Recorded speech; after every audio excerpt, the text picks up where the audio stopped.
Hello, everybody, and welcome to Fantasy NBA Today, a sports ethos presentation brought to you by our great partners at FanDuel. I'm Aaron Bruski, joined as always by the great Steve, Dr. A. Alexander. And if you're looking for actionable fantasy basketball advice to help you win your league, you're in the right place. We all hope you had a wonderful Christmas, and let's get right to it.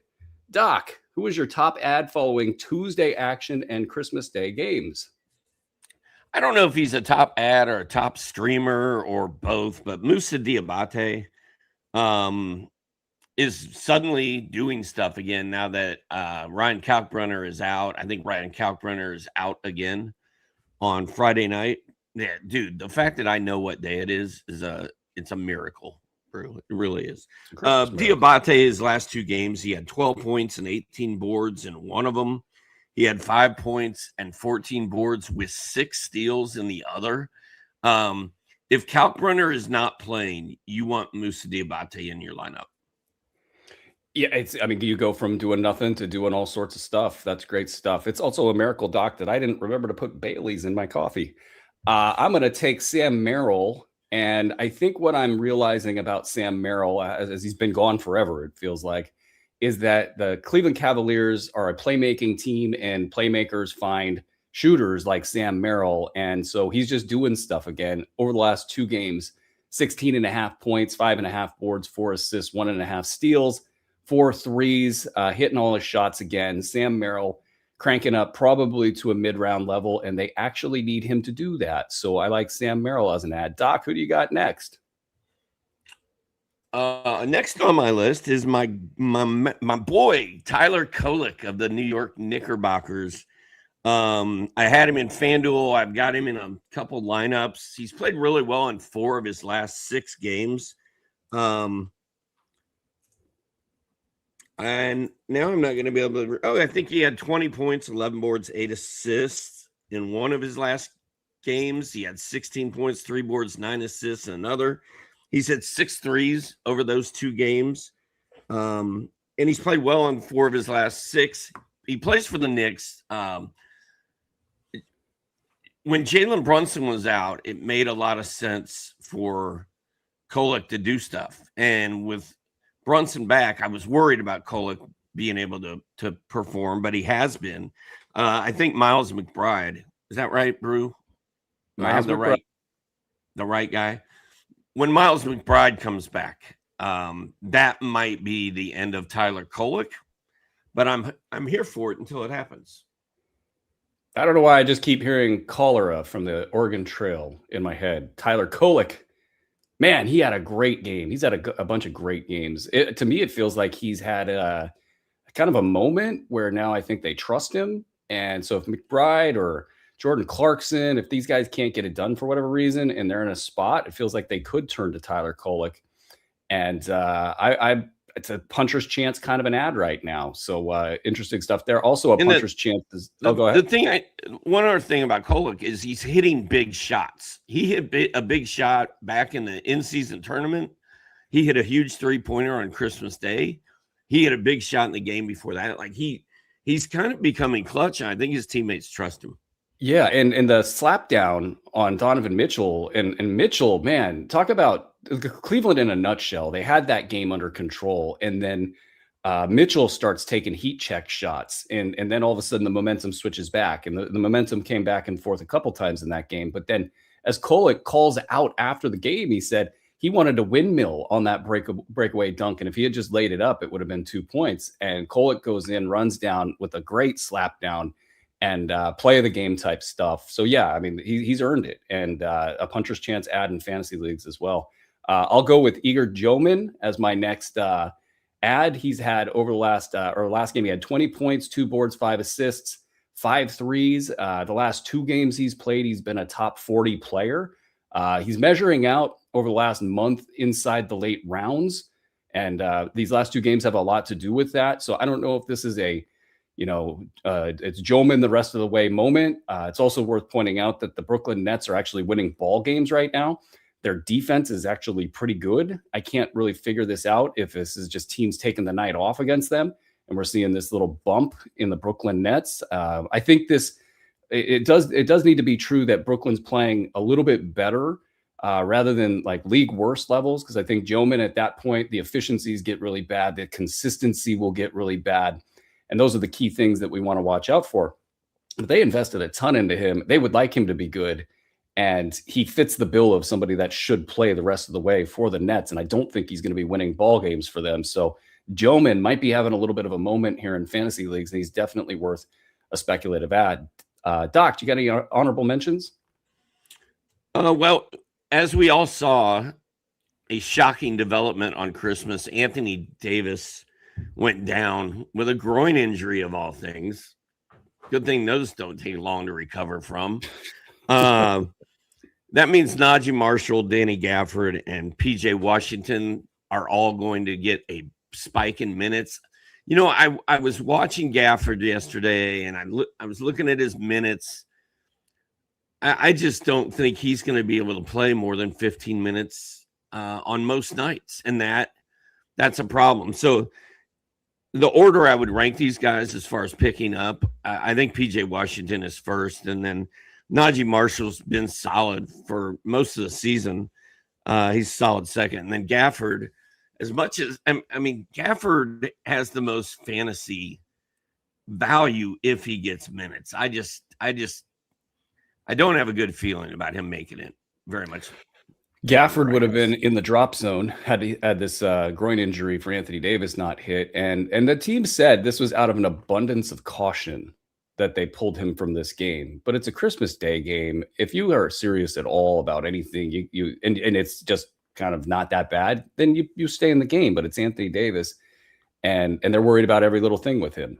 And so Gafford, to your point, I don't know if he can play more than 15 minutes per game. I mean, Musa Cisse might become a thing at this point. But and I think that Anthony Davis might miss a game. It feels like, and he might not miss a game at all. This is classic Anthony Davis as far as, you know, the in-game go to the bathroom trip. How did I forget? How did I forget Musa Cisse?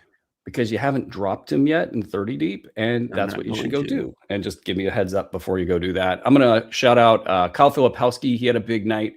No Yusuf Nurkic in that game, so he went off 25 points, 13 boards, 4 assists, 2 blocks, 2 threes. We'll probably mention his name from time to time over the next few days. Jock Landale, also 17 points, 8 boards, 2 blocks, 1 3. He's measuring out at a late round value for the season as a whole in 22 minutes per game. So Jock Landale getting it done. And a quick reminder before we hit the drop zone, guys, if this is helping your team, it really helps us out. If you guys subscribe to the Fantasy NBA Today pod feed and the Sports Ethos YouTube channel. Doc, who's your first player in the drop zone? Brew, let's talk about Cam Thomas real quick. You were talking about Joman of the Nets, and Cam Thomas is back. Where are you on Thomas? Like, do you feel like you need to pick Cam Thomas up? Do you feel like he's going to possibly hurt Joman? What does the return of Cam Thomas do to the Nets? Yeah, well, Cam Thomas is a box score destroyer, and that's kind of just I think baked into the cake with any of the Brooklyn Nets analysis that we're going to look at for any of these guys, all the way up to Michael Porter Jr. Now, Porter's probably safe, but if he lost a couple rounds, I wouldn't be shocked at all. And then from there, Noah Clowney at risk. You know, the whole team is at risk for Cam Thomas coming in and shooting 26 times per game with like 2 assists. So it's bad, but Cam Thomas also can't stay on the floor, and theoretically they want to trade him. And I think the most likely scenario is Cam Thomas comes in and does pretty well here over the next month, and they use that as the fuel to try to get something in a trade for him. But yeah, it's not good for any of them. So to answer your question, I think when you add a guy like Igor Joman, the idea is that it's just you're hoping to catch lightning in a bottle, and everything works out for you, and you kind of put a 33% chance on it that it's going to hit. Hopefully that was able to answer the question. Yeah, go ahead. Yeah, I think also I don't think Michael Porter Jr. is probably going to make it through the entire season. And if he goes away and Cam Thomas steps in, it's sort of like they just replaced each other, MPJ with Cam, and then hopefully it doesn't cause a ripple effect as bad as it could. Yeah, and Cam Thomas can't stay healthy, so there's also that. So he might just come back, play about a week, and then exit stage left. But right. Drop zone. What you got? Thanks, man. Thank you for answering that. Anytime. I dropped Quentin Post this morning. I don't know if people have Quentin Post on their team or not, but center for the Warriors, he's been doing stuff, and a lot of it's because Steve Kerr used to not play Trace Jackson Davis, and Al Horford has been hurt. But Horford came back on Christmas Day. Horford went off. I think 11 minutes, 14 points, and 4 3-pointers in 11 minutes. That's crazy. But Post has scored in single digits in 4 straight games. He only played 14 minutes last night. They're playing Trace Jackson Davis now. I mean, this is a legit 3-headed center monster in Golden State, and I really don't want to mess with most of it. Yeah, whenever they dust off Al Horford and get him out there for big games, it's always fun to watch him do stuff. And of course, it's going to hurt Quentin Post. Not a lot of meat to the bone there, so feel free to move on. Moving on to Keyshawn George, has made his first appearance, I think, maybe second tops here in the drop zone. 2 points, 1 of 9 shooting, 6 assists. Just a real fart sound of a game for Keyshawn George here. And I'm like CJ McCollum, man. Can you get out of town? Because you're hurting my guy. And Keyshawn George, he's still a top 100 play in the season in 9 cat leagues, 90 in 8 cat leagues. He plays most nights. So he's just kind of stumbling his way to a really, really big value gain if you drafted him in the hundreds, maybe in the 90s in fantasy league, or probably in fantasy drafts. And I would just tell you all, don't worry about it. It will get a little bit better. It's probably going to have some of these moments here, though, where the team just is garbage. And CJ, if he's cold on a given night and he's shooting a lot, it's going to have its trickle down effect. If you look at the box score for that game, nobody had a good game. So it really wasn't all on Keyshawn. But, when he has a kind of game like this, you got to shout it out. Doc, who do you got in the drop zone? Ryan Nembhard, our beloved Dallas Mavericks point guard, because I kind of love Nembhard. But 17 minutes on Christmas Day, 4 points, 2 assists. Meanwhile, Brandon Williams just won't go away. He just won't stop. 30 minutes, 26 points, also had 2 assists. That's not good. But Williams is really pushing Nembhard and has been for the last couple of weeks. And it's just, it sucks because Williams' stat set isn't that great. He's not a great fantasy guy. And then Nembhard, who kind of isn't getting enough minutes to do his thing. So they're kind of killing each other. But Williams, at least scoring wise, has been doing stuff. Well, it feels too like they're just going to give the ball to Cooper Flagg and get out of the way. And then the offense gets a little predictable if you don't have Anthony Davis on the floor and Najee Marshall out there taking all the shots as well. So a guy like Nembhard can get lost in the shuffle real quick if he's not the primary guy on the ball. And I'm looking at him as a deep league guy now. And that's too bad. Rest in peace, RJ. Ryan Nembhard. Jared Allen is showing up on the drop zone for me. Not that he should be dropped. I just think that people are disappointed in general with Jared Allen. 10.5 points over the last 2 games, 8.5 boards, 2.5 assists. This is actually kind of feeling pretty good for him, but no defensive stats. The field goal percentage is there. It's all low volume stuff. And again, he's a late round center when he's on the floor this season, but it's, I think the case that Cleveland, if they're not hitting on all cylinders, like a 3rd or 4th or 5th option, like Jared Allen's just never going to get into gear for a squad like this. So if they actually can pivot and somebody like Sam Merrill and Darius Garland, getting these guys back on the floor can get that engine going again, maybe Jared Allen can get it going again. But if we're talking about Jared Allen as a late round center, and then he's also going to miss games, I think we're going to get to the point where we're like, okay, maybe he is worth dropping, but it's tough to drop a guy who's got a guaranteed role and guaranteed late round value. So I'll leave it at that. Doc, you got any honorable mentions for the drop zone? I don't know if anybody has Dean Wade on a roster, but if you do or did, probably time to move on. Evan Mobley back in the mix. Wade played 29 minutes on Christmas, 6 points, 4 boards. That's it. If you were holding him in a deep league, I'd look elsewhere at this point. Yeah, I never really hit. And that opportunity with Evan Mobley out never really did much for anybody in Cleveland, and he came back nice and early. So shout out to Evan Mobley. Hopefully you're healthy, and hopefully that all goes well. I will mention Asar Thompson since he took some time here in the drop zone, and he's actually doing well. He had 19.6 boards, 2 assists in his last game. He's been playing at about a top 75 level over the last 3 games, really turning it around, and that's what you thought you were getting on draft day. So we'll hope this is a turn for the best. I do think that rock bottom moment a couple weeks ago that I was shouting out was really a good turning point for him, and sometimes you just need that, right? Also mention Reed Shepherd, because Reed will have these lines that are kind of quiet. The last 2 games, 10.5 points, 1.5 boards, two assists, just 1 combined defensive stat, which is down for him by about half, and a 3-pointer in those 2 games. And still, over the last 4 games, top 75 values. So no dropping Reed Shepherd out there. We're going to shift gears. I feel like if you watch Reed Shepherd play, you'd be like, yeah, I'm not dropping that guy. Yeah, exactly. I'm not dropping him. And the interesting thing about Reed is the dude's got hops, like legitimate hops. When he gets the right cadence and run up to the rim, like he floats and he gets up there and he can yam on you. And it's just a really interesting player in general because he has so much trouble in point of attack defense, and he's small and he gets picked on, but then he has these other elements of his game like defensive stats and dunks. And he's a big time shot maker, and people can't wrap their head around it. And I love it. It's great for fantasy value. Doc, who's your top streamer for tonight's action?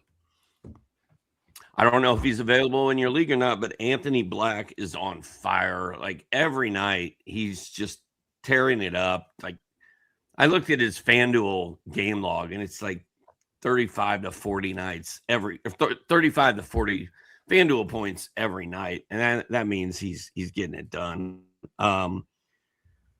Yeah, I think in December, he's averaging 16.7 boards, 5 assists, almost a steal, almost a block.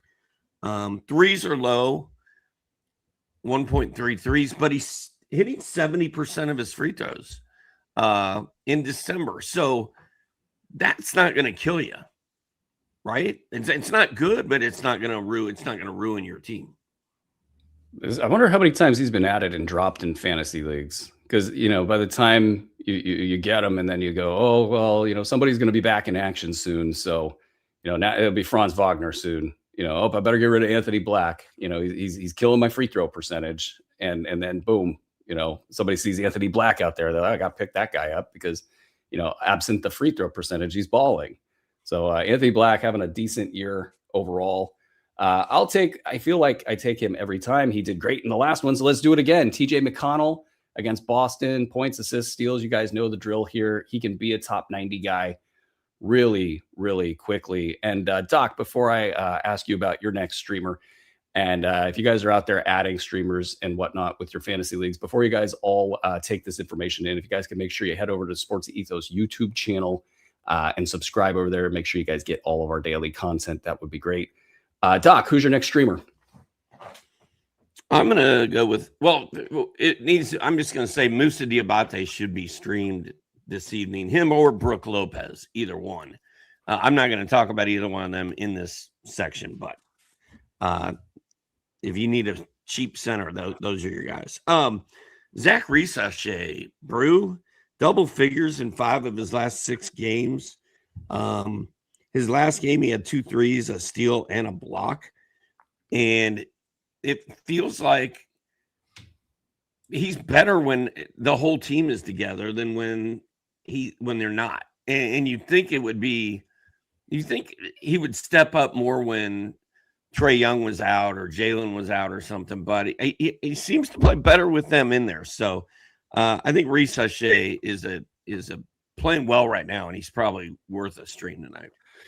He's way better than the fantasy stats or even just the regular overall reality production has shown this year. And so if he gets going, it won't be surprising. I think it's just a math issue. And then the injuries at the beginning of the season definitely held him back. I'll spin us to Sandro Mamukelashvili, everybody. Sandro Mamukelashvili. I like the idea that half the team is injured. Doc, did I get it right? Did I do well? I don't think so. Oh, I think it's Mamukelashvili. I think there's an argument out there on the internet about it that includes me, you, and like one other guy. I think with you got Jakob Pertl hurt. Colin Murray Boyles is questionable. Scotty Barnes is questionable with illnesses for those two dudes. There's just all sorts of ramp here, and he's been performing. And I hate the fact that he has like one or two stat categories that he's sometimes good in, that he will just not be good in on a given night. And everything else will be great. And you look at it and it all pencils out to about top 150 value. And it's frustrating because you feel like he should be better in fantasy leagues than he really is. And here he gets another opportunity. I think he's an excellent streamer. I think he'll be available in a decent amount of leagues. And that's always what I'm looking for, is a streamer that nobody's heard of. You know, Doc, you got any honorable mentions? What's funny, Brew, is I've got Memu on one or two of my teams. And every time I'm scrolling through my team, like, all right, who can I cut? What dead weight do I have? And I'm like, ooh, Memu. And then I click on his game log. I'm like, can't really cut him. I mean, that's a super deep league. I think it's 20 teams, but he just keeps hanging in there. Jordan Walsh of the Celtics is probable. He's been dealing with an illness. He was on fire a while ago, and now we've had some downtime. And people are probably like, I'm moving on from that dude because he's not consistent enough. But he's probable tonight. He's back, and I think Jordan Walsh. I just love his skill set and stat set for fantasy, and maybe he gets hot again tonight.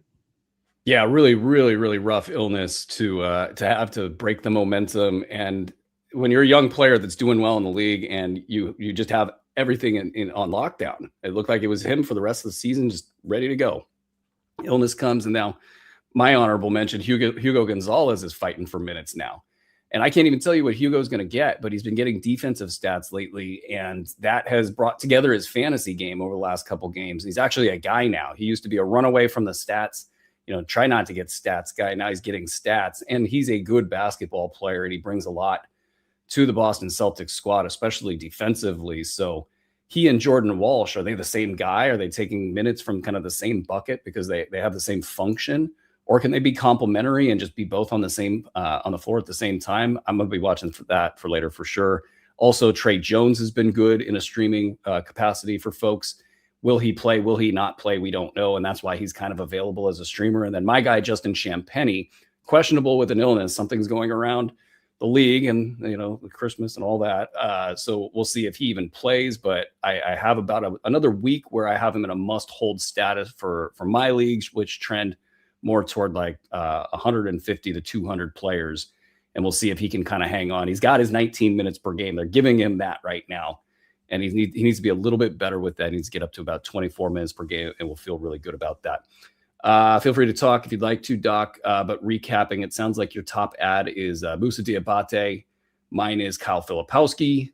And for streamers, it looks like we're targeting Anthony Black and TJ McConnell.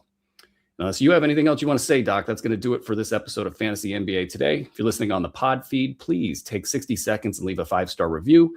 It really actually helps us out, believe it or not.